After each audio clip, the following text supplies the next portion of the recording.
नमस्कार। अब हम आज आपको ये जो कविता हमारे पाठ्यक्रम में है, कक्षा 8 वसंत हिंदी के पाठ्यक्रम में पाठ 4 दीवानों की हस्ती, भगवतीचरण वर्मा ने एक आह्वान गीत, एक प्रेरणा गीत, एक समाज में कि व्यक्ति किस लिए आता है और जब वो चले जाता है खुशियाँ बिखेर कर, लोगों में खुशियाँ बांट कर, अपने सुंदर व्यवहार से जब वो लोगों को प्रभावित करता है तो उसके जाने के बाद क्या स्थिति होती है, और वो अगर सफल होता है लोगों में खुशियां बांटने में तो उसी का श्रेय न लेकर के असफलता का भी जो है अपने आप में वो असफलता का भी अपने आप में ही वो जिम्मेदारी लेते हुए, ये हमने आपको बढ़िया सस्वर वाचन के साथ पाठ कराया था कल। अब हम इसके आज अभ्यास और प्रश्न अभ्यास के साथ भाषा की बात पर चलते हैं। इसमें ज्यादा प्रश्न नहीं है, यदि भी प्रश्न छात्र को बनाने चाहिए, लेकिन फिर भी थोड़ा सा एक आधार के रूप में मैं प्रश्नों के उत्तर आपको बता रहा हूं। आपके पाठ्यक्रम में पहला प्रश्न है, कवि ने अपने आने को उल्लास और जाने को आंसू बनकर बह जाना क्यों कहा है। बहुत बढ़िया प्रश्न है कि कवि ने अपने को आने को जो है उल्लास कहा, खुशी, आनंद, और जब जाने लग गए तो आंसू बनकर बह जाने के बराबर बताया है। क्यों बताया होगा?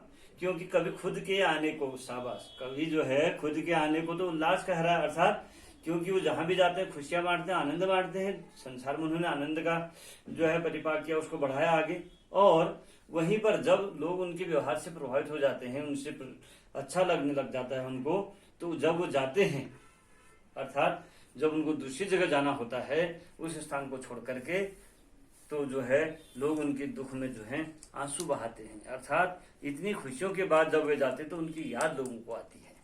ये इस प्रकार से प्रश्न बन सकता है, दिखाइए जरा सा। ये कवि ने अपने को उल्लास और जाने को आंसू, आने को उल्लास और जाने को आंसू बनकर बह जाना क्यों कहा है।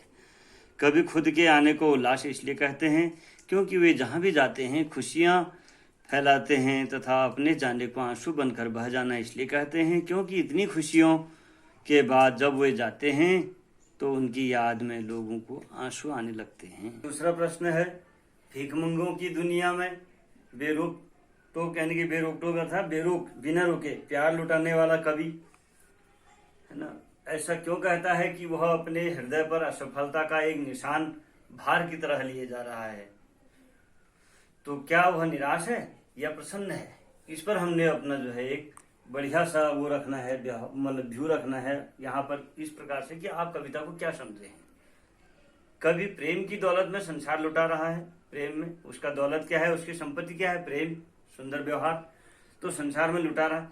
इतना प्रेम होने पर भी जब वो अपने को असफल इसलिए कह रहा है क्योंकि वह कभी सांसारिक व्यक्ति नहीं बन पाया, अर्थात संसार में व्यक्ति जो है हमेशा सफलता सफलता सफलता, अपने ही मन मुताबिक जो मुझे चाहिए वही मैं करूं, ये भाव जब व्यक्ति के अंदर आ जाता है तो वो सफलता असफलता के बीच में अंतर नहीं कर पाता है। लेकिन यहाँ पर कवि जो है यही सफलता उसके हृदय की एक निशान की तरह चुकती है कि जब सांसारिक व्यक्ति वो नहीं बन पाया, संसार में सबकी संतुष्टि मानव नहीं कर पाया हो, किंतु वो निराश नहीं है, वह प्रसन्न है क्योंकि यह रास्ता उसने खुद चुना है। कवि ने ये रास्ता स्वयं चुना है और इसके लिए किसी को दोषी भी वो नहीं ठहराता। इसका सामान्य सा उत्तर है। फिर है, कविता में ऐसी कौन सी बात आई जो आपको सबसे अच्छी लगी। बताइए हमें और आपको क्या अच्छी लगी होगी इस कविता में, क्या अच्छी लगी? इस कविता में वास्तव में सबसे अच्छा क्या लगा कि अपने प्रकार से स्वच्छंद जीना, अपने ढंग से अपने जीवन को जीना, चारों ओर प्यार लुटाना, खुशियां बांटना, और अपने जीवन की असफलताओं को स्वयं स्वीकार करना, उसके लिए किसी अन्य को दोषी नहीं ठहराना। बहुत सरल उत्तर है। फिर अब हम आगे के प्रश्नों को देखते हैं कविता से आगे। तो जीवन में मस्ती होनी चाहिए लेकिन कम मस्ती हानिकारक हो सकती है, ये चर्चा करनी है आपने अपने दोस्तों के साथ, अपने साथ पढ़ने वाले अपनी उम्र के बच्चों के साथ, कि मस्ती जरूर है, आनंद होना चाहिए, मस्ती होनी, लेकिन मस्ती का हानिकारक स्वरूप कब हो सकता है? जब हम उसके परिणाम से वाकिफ नहीं होंगे, उसके परिणाम को जाने बिना आनंद लेना शुरू कर देंगे, मस्ती लेना शुरू कर देंगे। इसीलिए मस्ती शब्द का जो है व्युत्पत्ति रूप, यानी बिगड़ा रूप भी कहते हैं, बड़ी मस्ती चाहिए तेरे को, ये अर्थात यहाँ मस्ती का अर्थ ये हो जाएगा कि आप आनंदित नहीं है, बल्कि आप केवल अपना सुख देख रहे हैं, इससे क्या नुकसान होगा वो नहीं देख रहे हैं। तो ऐसे हानिकारक है। साइकिल चलाते हुए आप किनारे की तरफ चले जाएं मस्ती में और गिर सकते हैं। ये इस प्रकार पतंग चला रहे हैं आप, आजकल पतंग चला रहे हैं बच्चे बहुत सारे, पतंग चला रहे हैं, आप किनारे की तरफ चले गए, मस्ती में है, आनंद में है, लेकिन ध्यान नहीं किया। तो ये चीज यहाँ पर आपको सोचनी है, चर्चा करनी है। तो मैंने छोटा सा आपको उदाहरण दिया है। अब आगे देखते हैं इसका दूसरा प्रश्न जो है, अनुमान और कल्पना। एक पंक्ति में कवि ने यह कहकर अपने अस्तित्व को नकारा है कि हम दीवानों की क्या हस्ती, आज यहाँ कल वहां चले। दूसरी पंक्ति में उसने यह कहकर अपने अस्तित्व को महत्व दिया है कि मस्ती का आलम साथ चला, हम धूल उड़ाते जहां चले। सोच लीजिए, आपने अनुमान करना है, यहाँ पर कल्पना करनी, सोचनी है कि एक पंक्ति में तो कभी पहले पंक्ति में तो कह रहा है कि हम दीवानों की क्या हस्ती, आज यहाँ है कल वहां चले। अर्थात हमारा अस्तित्व क्या है, हम कुछ नहीं है, हम आज यहाँ है कल वहां है। और दूसरी पंक्ति में अपने आप को स्वीकार करते हुए कहते हैं कि हम जो है मस्ती का आलम साथ चला, हम धूल उड़ाते जहां चले। ये दोनों भावों को एक साथ रखा है कि यानी कि फाका मस्ती का उदाहरण हुआ है कि हमें, अर्थात जब मेरे पास कुछ नहीं था तब भी मुझे दुख नहीं था, और आज मेरे पास सब कुछ है तब भी मुझे तो सुखी नहीं है। अर्थात मैं अपने आप में हमेशा इस प्रकार का रहा सामान्य कि जब मेरे पास कुछ नहीं है तब भी मैंने अपने आप को कुछ नहीं समझा, और जब मेरे पास बहुत कुछ है तो हम धूल उड़ाते हुए चल दिए। धूल उड़ाते हुए चल दिए मतलब आनंदित होकर, सबको प्रसन्नचित करके हम चल दिए। तो ये एक फाका मस्ती है। अर्थात कविता में ऐसे भाव आए हैं कि एक तरफ सकारात्मक और एक तरफ उसका उत्तर, नकारात्मक नहीं है वो, नकारात्मक का उत्तर सकारात्मक का उत्तर। मतलब एक तरफ तो कवि कह रहा है कि मेरे पास कुछ नहीं है, मैं जो है हम आज यहाँ हैं कल वहां चल दिया, अर्थात हमारे पास कुछ, हमारा अपना अस्तित्व है ही नहीं कुछ। और दूसरी लाइन में ये कह दे रहे हैं कि हम जहाँ मस्ती का आलम वो है कि जहाँ जाना हो वहां चले गए, आनंदित सबको वहां भी करने लगे। तो इस प्रकार कविता में आपके पास और भी शब्द आए होंगे जो एक दूसरे के विरोधी हों, परस्पर एक दूसरे को जो है सकारात्मक भाव से लिखिए। ये ध्यान रखना है, सकारात्मक भाव से जो एक दूसरे के विरोधी तो हैं लेकिन एक दूसरे से जुड़े हुए हैं, ऐसे शब्दों को आप, ऐसे लाइनों को आप छांटिए। बहुत लाइनें हैं, मैं बताऊंगा नहीं, आप सीखेंगे भी जरा। अब हम भाषा की बात पर चलते हैं। इसका भाषा की बात में आपके लिए जो है, इसमें छक कर, जी भरकर और खुलकर, कविता में किताब में देखिए, संतुष्टि के लिए कवि ने जी भरकर, संतुष्ट हो गए, जी भर गया, छक कर खूब पूर्ण परिपूर्ण हो गया, और खुलकर, खुलकर मतलब पूर्ण रूप से आनंदित, कोई पर्दा नहीं, जितना चाहिए था उतना, उस प्रकार से। तो जैसे शब्दों का प्रयोग किया, किसके लिए, संतुष्टि के लिए। इसी प्रकार से इसी भाव के शब्दों को आपने और छांट कर लिखना है। मैंने कुछ शब्द आपके लिए छांट कर लिखे हैं, कुछ पुस्तक से, कुछ इधर उधर से।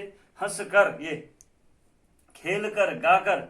हंस कर मतलब यहाँ पर हंसकर मतलब हा हा करके नहीं है, हंसकर मतलब आनंदित होकर, जैसे देश के लिए सैनिक अपनी जान हंसकर दे देते हैं।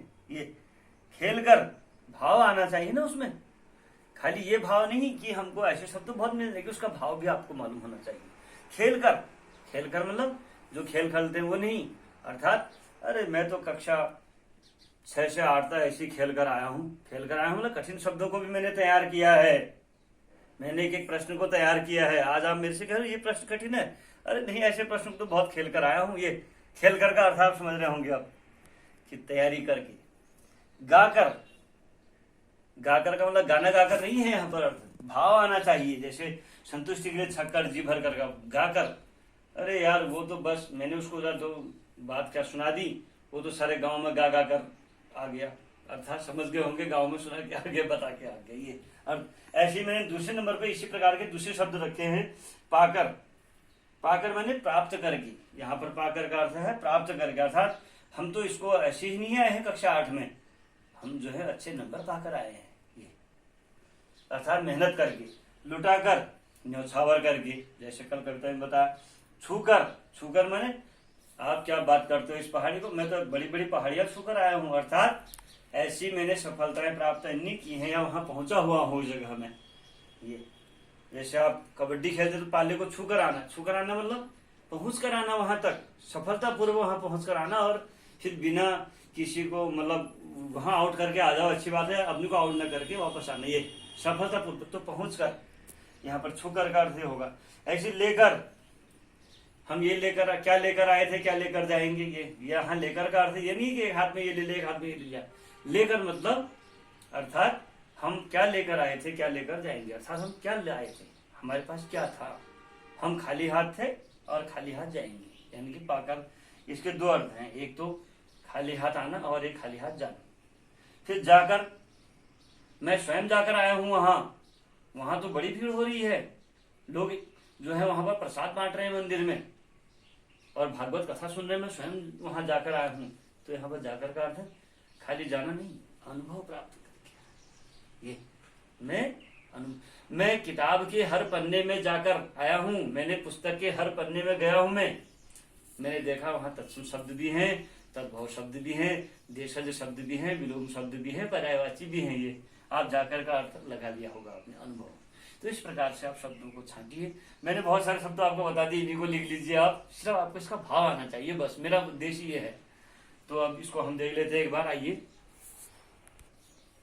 दिख रहा है, आपको करा दिए, कंप्यूटर से भी करा दिए, प्रश्न अभ्यास कंप्यूटर से भी हो गए हैं। अब भाषा की बात को देख लेते हैं। संतुष्टि के लिए छक कर, जी भरकर और खुलकर जैसे शब्द प्रयोग हुए हैं, इसी भाव के और अन्य शब्द आपने बनाने हैं, जिसका मैंने आपको अर्थ भी करा दिया। मैंने यहाँ केवल शब्द लिखे हैं, बाकी तो मैं अपनी वाणी से बता चुका हूँ आपको, आप लिख लेंगे। ये शुद्ध लिखने की वजह से मैं आपको दिखा रहा हूँ। यहाँ पर हंसकर, हंस कैसे लिखेंगे, खेल कर, गाकर, पाकर, लुटाकर, छूकर यानी कि पहुंच कर, लेकर यानी कि पा करके या दे करके, जाकर रखा अनुभव के आधार पर, पाकर, लुटाकर, छूकर, पहुंच कर, ये देख लीजिए। फिर लेकर का अर्थ पाकर और देकर, ये क्या लाए क्या ले जाएंगे। जाकर अर्थात वहीं जाकर मैंने देखा है अनुभव, मैं हर पन्ने में गया हूं, मैं हर पन्ने में जाकर मैंने देखा कि वहां विलोम शब्द भी हैं, पर्यायवाची भी हैं, अन्य शब्द भी हैं। तो ये जाकर का अर्थ यहाँ पर अनुभव से होगा।